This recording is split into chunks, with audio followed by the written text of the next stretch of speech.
চালু হলে কি কি ধরনের নতুন সফটওয়্যার লাগতে পারে?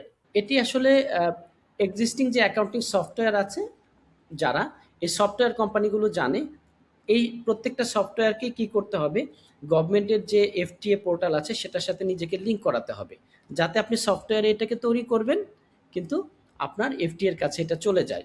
এই কাজটুকু নর্মালি সফটওয়্যার কোম্পানিগুলোই করবে, এটা আপনার আমার করতে হবে না। এই জন্য আলাদা সফটওয়্যার কোম্পানি আছেন যারা অ্যাকাউন্টিং সফটওয়্যার প্রোভাইড করছেন, তারা চিন্তা ভাবনা করছেন, তারা অলরেডি অনেক কোম্পানি আছে যারা অলরেডি এফটিএতে রেজিস্টার হয়ে গেছেন।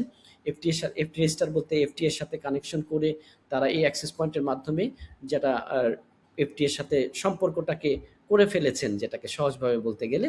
তো কাজে আপনি অ্যাকাউন্টিং সফটওয়্যার ব্যবহার করবেন, আমি অ্যাকাউন্টিং সফটওয়্যার ব্যবহার করব, ওইটা যারা এফটিএ পোর্টালের সাথে বা গভর্নমেন্ট সফটওয়্যারের সাথে সম্পৃক্ত আছে তাদেরটা ব্যবহার করলেই হবে। আমরা ওই টেকনিক্যাল পার্টগুলোকে বুঝবো না, যেহেতু আমরা টেকনিক্যাল আইটি ম্যান না।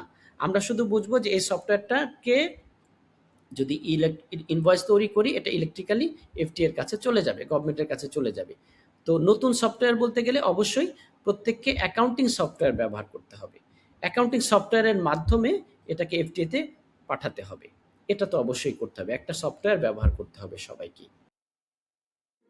সঠিক সময়ে সঠিক কনসালটেন্সি, আল মুহমা ট্যাক্স কনসালটেন্সি।